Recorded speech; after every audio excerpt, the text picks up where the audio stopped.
আচ্ছা, ভাবুন তো, একটা জমজমাট ঘরোয়া পার্টি চলছে, বেশ হাসি-ঠাট্টা কথা। এর মধ্যেই একজন মানুষ ঢুকলেন ঘরে, খুব শান্তভাবে, হয়তো একটু একপাশে গিয়ে দাঁড়ালেন।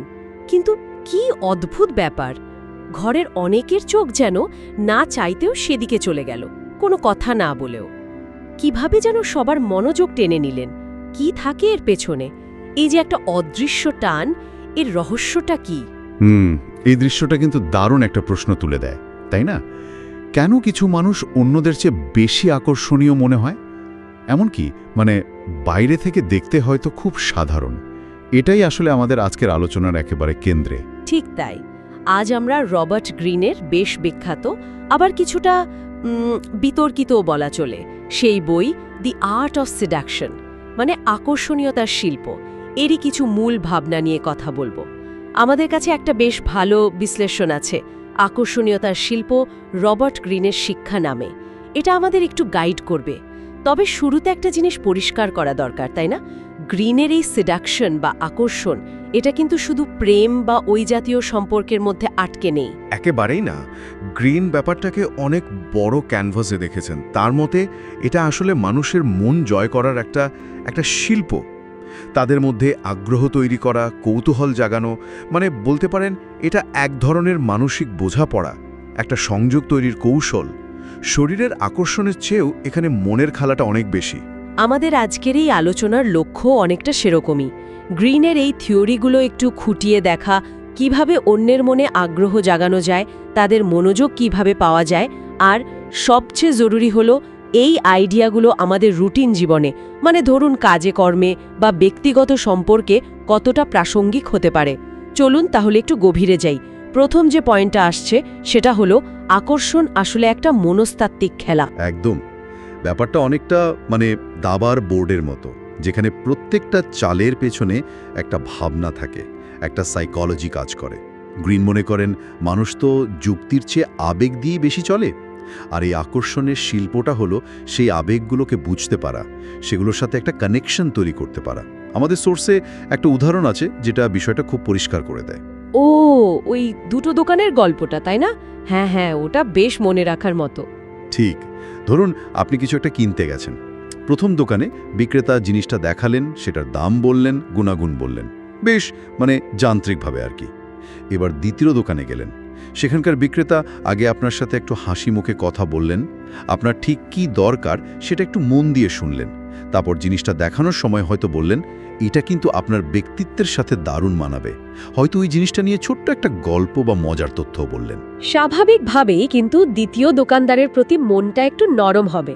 মনে হবে যেন তিনি শুধু বেচতে চাইছেন না, আমার ভালোটাও চাইছেন। তার কাছ থেকেই কিনতে ইচ্ছে করবে, দামটা যদি একই বা একটু বেশিও হয়। ঠিক এইখানেই আসল খেলাটা। দ্বিতীয় বিক্রেতা তো শুধু জিনিস বেচছেন না, তিনি একটা অভিজ্ঞতা দিচ্ছেন। তিনি আপনাকে ক্রেতাকে বিশেষ একজন ভাবাচ্ছেন, গুরুত্বপূর্ণ ভাবাচ্ছেন, বোঝাচ্ছেন যে আপনার প্রয়োজনটা তিনি বুঝেছেন। গ্রিনের মতে এই বিশেষ অনুভব করানো, এটাই হলো আকর্ষণের মূল মন্ত্র। মানুষ তার দিকেই টানে যে তাকে ভালো অনুভব করায়, যে তাকে গুরুত্ব দেয়। এটা শুধু লেনদেন নয়, এটা একটা মানসিক যোগসূত্র তৈরি করা। দারুণ পয়েন্ট। তার এটা শুধু বাইরের কিছু নয়, বরং অন্যের মনের ভেতরে ঢোকার একটা ক্ষমতা। গ্রিন তো তার বইতে কয়েক ধরনের আকর্ষণীয় ব্যক্তিত্ব বা আর্কিটাইপের কথাও বলেছেন। সেগুলোও কি এই মনস্তাত্ত্বিক কৌশলেরই অংশ? অবশ্যই। এই আর্কিটাইপগুলো হলো কিছু বেসিক প্যাটার্ন বা রূপ, যেগুলো মানুষের মনে হয়তো অবচেতনেই বেশ গভীর প্রভাব ফেলে। গ্রিন দেখিয়েছেন ইতিহাসে, গল্পে, সাহিত্যে এই একই ধরনের চরিত্র বারবার ঘুরে ফিরে আসে। আমাদের সোর্স অনুযায়ী কয়েকটা প্রধান টাইপ হলো, যেমন ধরুন রহস্যময় ব্যক্তিত্ব, সাইরেন বা রেক টাইপের। এরা নিজেদের সবটা খুলে বলেন না, তাদের চারপাশে কেমন যেন একটা ধোঁয়াশা থাকে। মানুষ তো স্বভাবতই কৌতূহলী, তাই না? জানতে ইচ্ছে করে এই রহস্যের পিছনে কি আছে। এদের নিয়ে একটা তীব্র জানার ইচ্ছে তৈরি হয়। আচ্ছা। আবার ধরুন আছেন মিশুক বা মজাদার ব্যক্তিত্ব, চার্মার টাইপের। এরা খুব সহজে মানুষকে হাসাতে পারেন, আনন্দ দিতে পারেন। তাদের সাথে থাকলে মন ভালো হয়ে যায়। মানুষ এমনিতেই তাদের চারপাশে থাকতে চায়, কারণ তারা একটা পজিটিভ ভাইব তৈরি করেন। ঠিক। তারপর ধরুন চাকচিক্যময় বা গ্ল্যামারাস ব্যক্তিত্ব, স্টার যারা আর কি, এদের নিজস্ব একটা জগৎ থাকে, একটা আভা থাকে। তারা হয়তো একটু ধরাছোঁয়ার বাইরে, কিন্তু তাদের জীবনযাত্রা, তাদের স্টাইল অন্যদের কাছে স্বপ্নের মতো লাগে। মানুষ তাদের মতো হতে চায়, তাদের দুনিয়ার অংশ হতে চায়। ইন্টারেস্টিং। আর আরেকটা ধরন হলো শান্ত, স্থির আর গভীর, ন্যাচারাল টাইপের। এদের মধ্যে একটা সারল্যও থাকে, আন্তরিকতা থাকে। তাদের কাছে গেলে কেমন যেন একটা ভরসা পাওয়া যায়, শান্তি লাগে। এদের আকর্ষণটা হয়তো খুব তীব্র না, কিন্তু বেশ গভীর আর টিকে থাকে। এই যে বিভিন্ন টাইপের কথা বললেন, এটা বেশ ইন্টারেস্টিং। আমরা যদি একটু চারপাশ দেখি, আমাদের চেনা পরিচিতদের মধ্যেও কিন্তু এই বৈশিষ্ট্যগুলো আলাদা করে বা মিশিয়ে দেখতে পাই। কেউ হয়তো খুব মিস্টিরিয়াস, আবার কেউ দারুণ মিশু। ঠিক তাই। আর গ্রিনের থিওরি অনুযায়ী আমরা কিন্তু সচেতনভাবে নিজেদের মধ্যে এই বৈশিষ্ট্যগুলোর কোনোটা ফুটিয়ে তোলার চেষ্টা করতে পারি, অথবা আমাদের নিজেদের স্বাভাবিক ব্যক্তিত্বের কোন দিকটা বেশি জোরালো সেটাও বুঝতে পারি। এটা কিন্তু শুধু অন্যকে টানার জন্য নয়, নিজেকে আরও ভালো করে চেনার জন্যও দরকারি। কোন ধরনের মানুষ আমাদের সহজে টানে সেটাও কিন্তু আমাদের নিজেদের ব্যাপারে অনেক কিছু বলে দেয়। বইয়ের আরেকটা বেশ চমকে দেওয়ার মতো আর হয়তো একটু কন্ট্রোভার্সিয়াল আইডিয়াও আছে, যেটা সহজে পাওয়া যায় না, মানুষ সেটার দিকেই বেশি কানে। এই অপ্রাপ্যতা বা স্কেরসিটির ধারণাটা ঠিক কিভাবে কাজ করে? এটা মানুষের একটা খুব বেসিক সাইকোলজি। আমরা প্রায়শই সেই জিনিসের দাম বেশি দিই যেটা কম পাওয়া যায় বা যেটা পাওয়ার জন্য একটু চেষ্টা করতে হয়। সোর্সে বন্ধুর যে উদাহরণটা আছে সেটা দিয়ে বোঝা সহজ। ধরুন আপনার একজন বন্ধু ছিলেন যিনি আগে খুবই সহজলভ্য ছিলেন। যখনই ফোন করতেন পাওয়া যেত, ঘন্টার পর ঘন্টা আড্ডা মারা যেত। হ্যাঁ, এরকম বন্ধু তো অনেকেরই থাকে, খুব কাছের বন্ধু। এবার ভাবুন, সেই বন্ধুই হয়তো নতুন কোনো কাজে বা সম্পর্কে জড়িয়ে একটু ব্যস্ত হয়ে পড়লেন। আগের মতো আর সময় দিতে পারছেন না। তার সাথে যোগাযোগ করাটা একটু কঠিন হয়ে গেছে আগের চেয়ে। তখন কি হয়? অবচেতনভাবেই হয়তো তার দিকে মনোযোগটা একটু বেড়ে যায়। মনে হতে থাকে সে কি এড়িয়ে যাচ্ছে, কি এমন হলো তার জীবনে। তার সাথে কথা বলার ইচ্ছেটা হয়তো আরও বেড়ে যায়। এটাই হলো সেই অপ্রাপ্যতার সাইকোলজি। যখন কেউ বা কিছু একটু কম অ্যাভেলেবল হয়ে যায়, তখন আমাদের মনে সেটার গুরুত্ব বেড়ে যায়, সেটার প্রতি কৌতূহল বাড়ে। গ্রিনের মতে আকর্ষণ ধরে রাখার জন্য এই কৌশলটা বেশ কাজের হতে পারে। তার মানে কিন্তু এই নয় যে কাউকে ইচ্ছে করে কষ্ট দেওয়া বা দূরে ঠেলে দেওয়া, বরং নিজের একটা জগৎ রাখা, সবসময় হাতের নাগালে না থাকা। এটা সম্পর্কের মধ্যে একটা টান ভাব, একটা ফ্রেশনেস ধরে রাখতে সাহায্য করে। মানুষ তখন আপনার সঙ্গটাকে আরও দামি মনে করে। তার মানে নিজের একটা স্পেস রাখাটাও আকর্ষণের অংশ হতে পারে। আচ্ছা, এই যে এতগুলো বিষয়, মনস্তাত্ত্বিক খেলা, ব্যক্তিত্বের ধরন, অপ্রাপ্যতার কৌশল, এগুলো কি শুধুই ব্যক্তিগত বা প্রেমের সম্পর্কের জন্যই, নাকি এর ব্যবহার আরও অনেক দিকে হতে পারে? গ্রিনের বিশ্লেষণ যদি দেখেন, এর প্রয়োগ কিন্তু অনেক বিস্তৃত।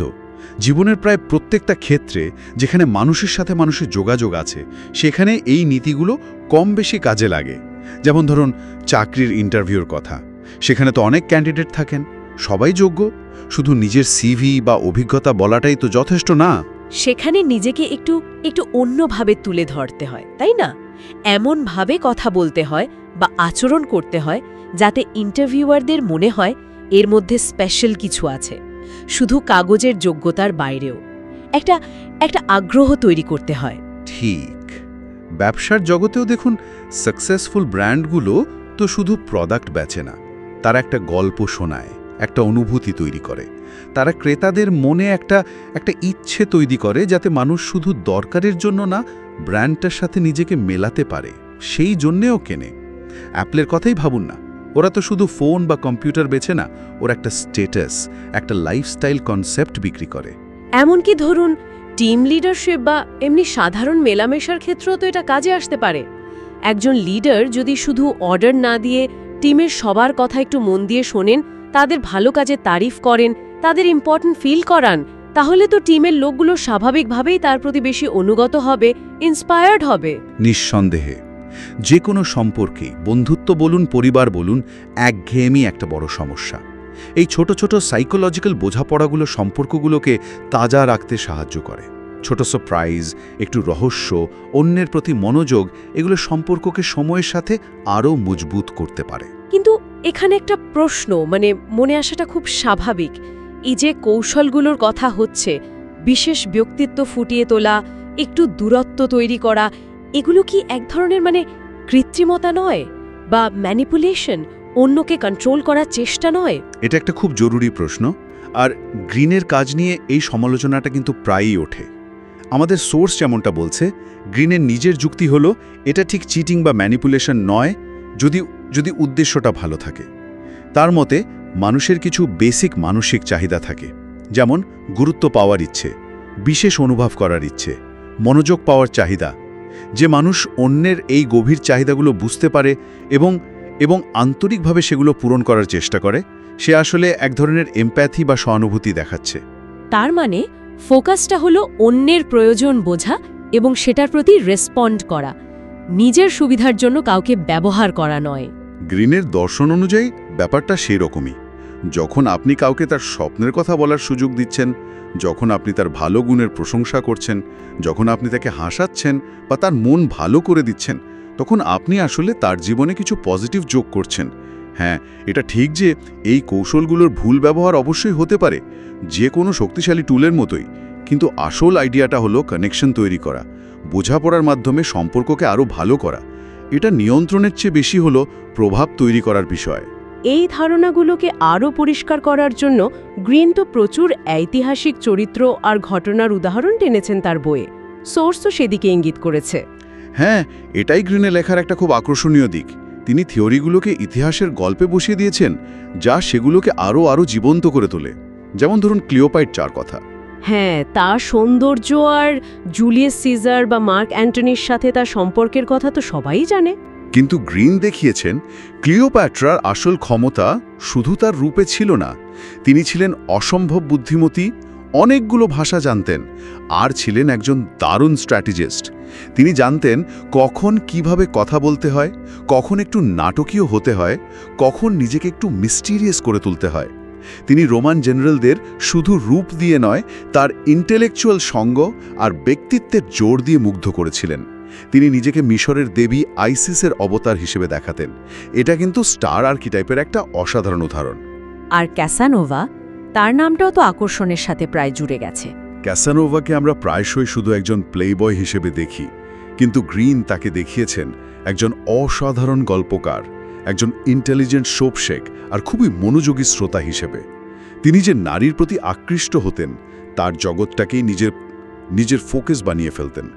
তিনি শুধু নিজের কথা বলতেন না, বরং অন্যের কথা মন দিয়ে শুনতেন, তাদের প্রশংসা করতেন, তাদের খুব স্পেশাল ফিল করাতেন।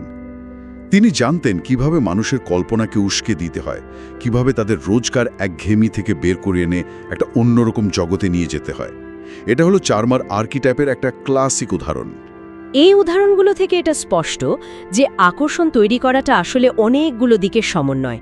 এটা শুধু দেখতে কেমন বা কী পোশাক পরা হলো তা নয়, বরং কথা বলার ভঙ্গি, আচরণ, মানুষের মন বুঝতে পারা এবং সেটা কাজে লাগানোর ক্ষমতা। আচ্ছা, এত সব আলোচনার পর যদি কেউ এই আইডিয়াগুলো নিজের জীবনে একটু পজিটিভলি কাজে লাগাতে চায়, তাহলে মূল কোন বিষয়গুলোর উপর ফোকাস করা উচিত? একেবারে বেসিক কয়েকটা জিনিস কি? কয়েকটা খুব মৌলিক বিষয় আছে যেগুলো ফাউন্ডেশন হিসাবে কাজ করে। প্রথম এবং সম্ভবত সবচেয়ে জরুরি হলো আপনার সাথে থাকলে যেন অন্যদের ভালো লাগে। মানুষ স্বাভাবিকভাবেই তার দিকেই টানে যার সাথে কথা বলে বা সময় কাটিয়ে সে শান্তি পায়, আনন্দ পায় বা নিজেকে নিয়ে ভালো বোধ করে।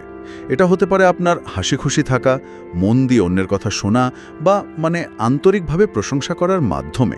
এটা তো খুব বেসিক একটা মানসিক জিনিস, তাই না?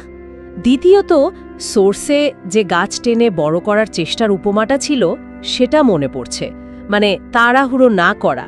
একদম ঠিক। আকর্ষণ বা যে কোনো গভীর সম্পর্ক কিন্তু ধীরে ধীরে তৈরি হয়।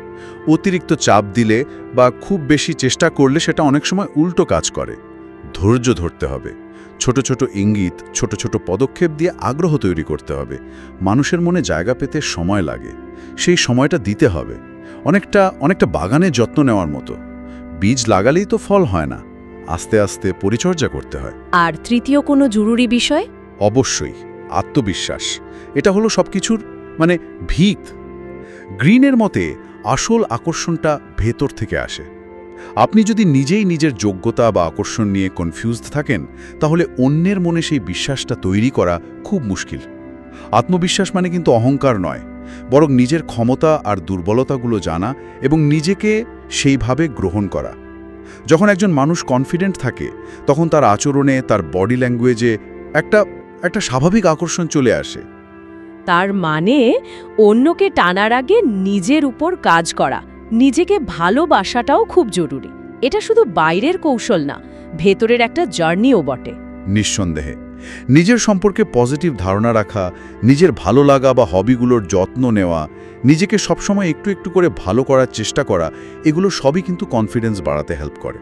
আর এই আত্মবিশ্বাসটাই তখন বাইরের দুনিয়ায় আপনার আকর্ষণ হিসেবে ফুটে ওঠে। এই তত্ত্বগুলো, নামটা যদিও সিডাকশন, আসলে এগুলো মানুষকে আরও গভীরভাবে বোঝা আর তাদের সাথে আরও ভালোভাবে কানেক্ট করার একটা গাইডলাইন। এটা শুধু কাউকে প্রভাবিত করার কৌশল নয়, তার চেয়েও বেশি কিছু। আপনি একদম ঠিক পয়েন্টটা ধরেছেন।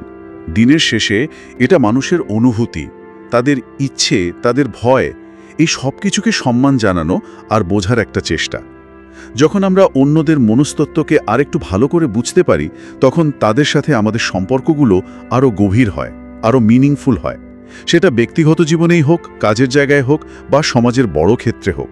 তাহলে আলোচনার একদম শেষে এসে মূল কথাটা যদি আরেকবার বলি, রবার্ট গ্রিনের আকর্ষণীয়তার শিল্প আমাদের এটাই শেখায় যে মানুষের মনস্তত্ত্ব বোঝা এবং তাদের সাথে আন্তরিকভাবে সংযোগ স্থাপন করতে পারাটা একটা ভীষণ জরুরি আর জীবনভর শেখার মতো স্কিল। আর এর আসল কথা হলো, আপনার উপস্থিতি যেন শুধু দেখা না যায়, বরং সেটা যেন অনুভব করা যায়। মানুষ যেন আপনার প্রতি একটা অদৃশ্য টান অনুভব করে, আপনার কথা মনে রাখে, আপনার সঙ্গ চায়। আর শেষ করার আগে সোর্সের ওই শক্তিশালী ভাবনাটা, সেটা শ্রোতাদের জন্য চিন্তার খোরাক হিসেবে রেখে গেলে কেমন হয়? হ্যাঁ, খুব ভালো আইডিয়া। ভাবনাটা হলো যে মানুষের মন জয় করতে পারে, তার হাতে দুনিয়ার অর্ধেক ক্ষমতা চলে আসে। এটাকে আক্ষরিক অর্থে ক্ষমতা না ভেবে, বরং জীবনে পজিটিভ প্রভাব ফেলার, ভালো সম্পর্ক তৈরি করার আর নিজের লক্ষ্যে পৌঁছানোর পথে এগিয়ে যাওয়ার একটা অসাধারণ শক্তি হিসেবে ভাবা যেতে পারে। মানুষের মনের ওপর এই পজিটিভ প্রভাব ফেলার ক্ষমতা, এর শক্তি আসলে কতটা গভীর হতে পারে, সেটা সত্যি ভাবার মতো।